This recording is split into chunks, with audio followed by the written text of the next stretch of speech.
Welcome back to part 2 of your unit plan information. One more thing I wanted to show you on the template. If you scroll all the way to the to the bottom, and we look at the rubric, it does give you information on what you're being graded on. The unit information, making sure all aspects of that is addressed, that your competencies are written out, that they align with the topic, they fully address the topic, your objectives, making sure they're written in student terms, that they're measurable, and your block plan. So that is how your unit is going to be graded. Let's take a look at a couple of examples of what some unit plans look like. Okay, if we scroll past the course plan here, get to the unit.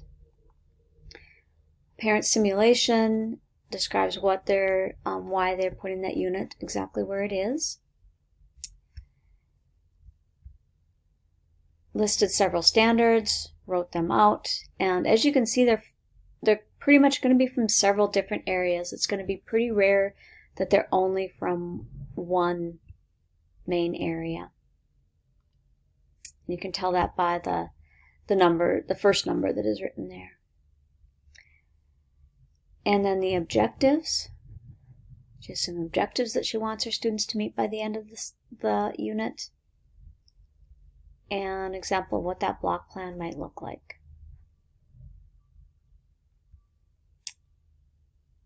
Another example, and let's get down to the unit part here.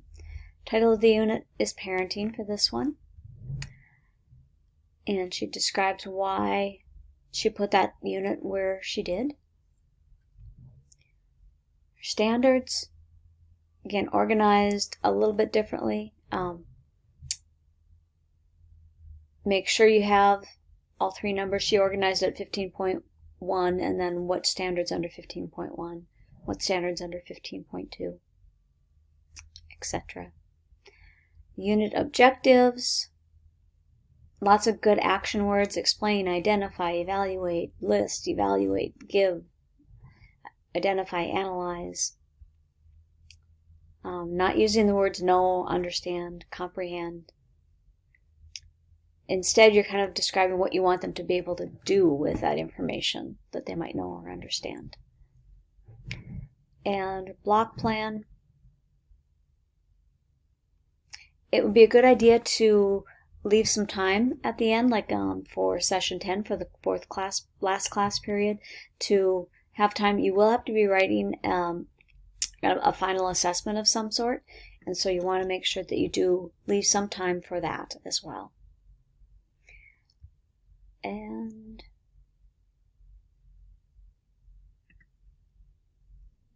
yes, and this, the ones that I'm showing you as examples, they did not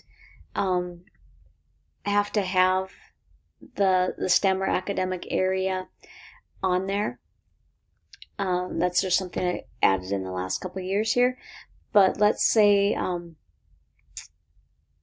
for child care services, one of the things that they need to do is to create a pamphlet describing some local child care services. Maybe you would put in parentheses after that writing, if you plan to have them write several short paragraphs about the different services that are available in the area.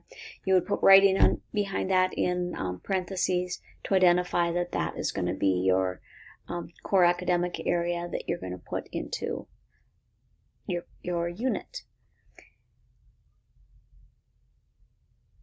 And I think I've covered everything now.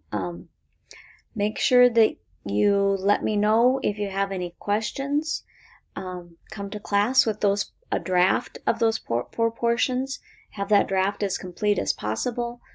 Like we did with our course plan, on Tuesday we will go through those drafts, give each other some feedback. You have a chance to look at each other's too, to get ideas on what you might want to have your unit look like. Thank you for watching.